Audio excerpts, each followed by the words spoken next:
sa atin ito dahil una-una, tulad nga po nung na-discuss kanina, maiwasan po natin yung mga kalamidad na pwede maranasan natin sa ating barangay kapag puno-puno na tayo ng basura. So, una, maganda na isang sako na puno ng lupa at isang pang sako na wala pang laman.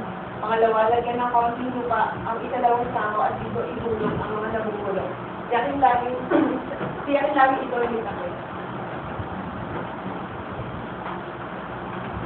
Hindi ng salis-salis o sapin-sapin sa paglalagay ng lupa.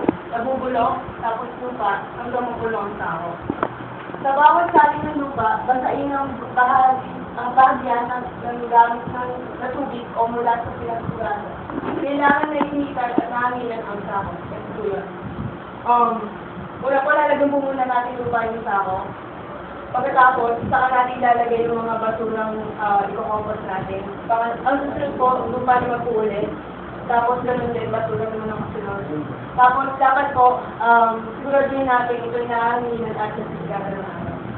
Ang laman ng ikalawang sako ay compost na maaaring na itong gamitin pang pataba sa mga halaman o di kaya yung gamitin bilang lupang para sa pinto sa nagawa ng compost. Ayun, malaki po may tutulong lalo po sa mga taong may interest sa paghahalaman. Lalo na po kung malaki yung likod bahay. Kapag po gumamit ka nito, mas madali pong lalagawa yung mga tanim.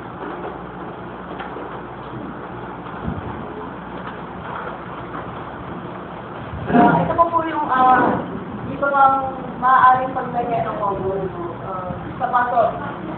Tulad po na nakalagay dito, ang una pong dapat nakalagay ay lupa, tapos yung mga yung basura. Tapos yung yung proseso, lupa na yung basura nabubulok na pwede gamitin, tapos pwede na rin.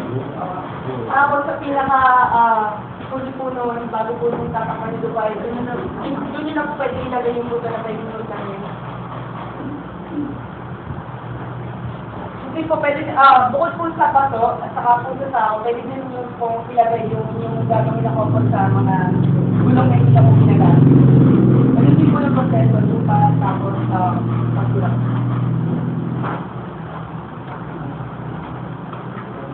Ito naman po yung paraan na pagawa po ng beauty. Kumuha ng isang snoopy meter na compost.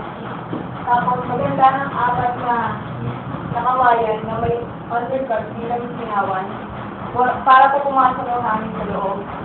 Hindi lang kahit tulad ng proseso yung pag-compost, yun nga po yung kanina, yung salis-salis po na paglalagay ng lupa, tapos po yung pagsulad ng lupa ulit. Tapos gumawa ng kanal sa palibot ng hukay bilang lalagyan ng tubig at laging takpan ng yero ang hukay na hanggang ito ay mabulok.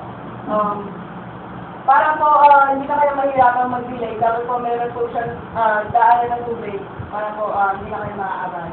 So, ulit paggawa na.